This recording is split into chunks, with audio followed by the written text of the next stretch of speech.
make a background for your astronaut self-portrait, you'll need a white piece of paper, some oil pastels, and some watercolor paints in galaxy colors. The first thing we're going to do is write our name on the back of our paper and our class code.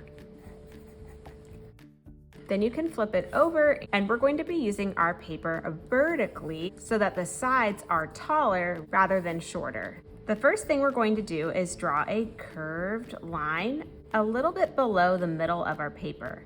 This is going to be a planet, or it could be the moon behind your astronaut. So I'm going to just do a curve with my pencil. And this is showing part of the planet or moon that your astronaut is kind of landing on, because we're going to glue our astronaut right here. Now I have a good amount of space for my sky above and my planet below. The next step is using some oil pastels to color in your planet shape. I'm going to make my planet lots of warm colors, so I'll use some pinks and reds and yellows and oranges, but you can use any colors that you like for your planet.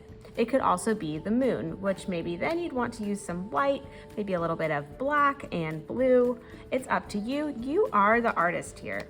So the first thing I'm going to do is outline that curved line that I made with an oil pastel. This will help the paint that we're going to use stay above the planet line, because we're going to use oil pastels on our planet and watercolors for our sky. Now you can decide what is on your planet. Can people live on your planet? Or is it too hot? Is it too cold? What is the temperature like? What is the weather like? What kind of land is there? Is it really rocky? Is it sandy? Think about what you want to show, and then you can color that and draw that with your oil pastels. For mine, I'm thinking that it might be pretty hot on my planet, so I'm using lots of warm colors and drawing some splotches of color here that I think will be some rocky patches on my planet. I'm going to add lots of warm colors and mix them in, but remember that you can use any type of line or shape or design to fill in your planet, because you are the artist. I'm going to keep going until my planet is filled with color.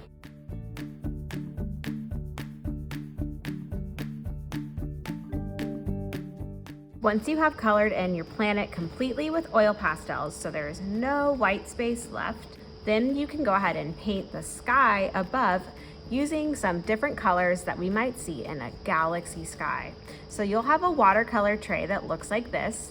Inside of it, we have 6 colors to use. We'll have pink, green, turquoise, dark blue, violet or purple, and black.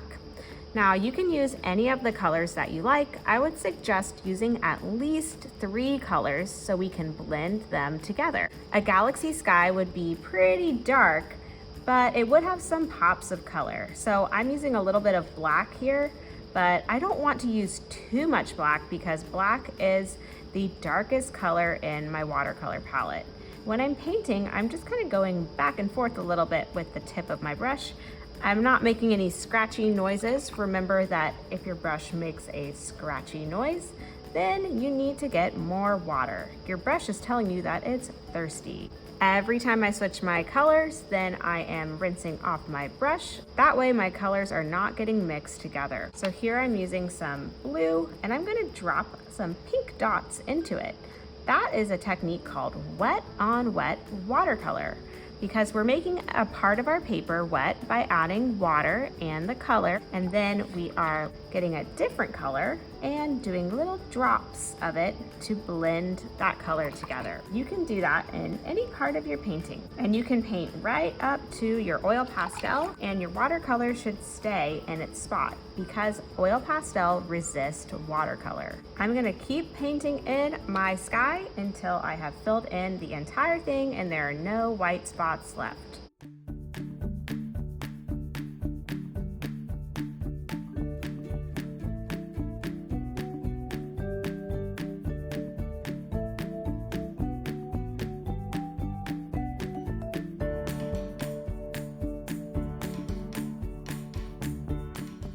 Now that I've finished painting in my background, I have a lot of water here on my sky. One thing you can do is very carefully pick up your painting, holding it over your messy mat, and you can tilt your paper a little bit so that the color drips in a direction that you want it to go. Now we don't want to do this too much because we don't want to get it on our planet.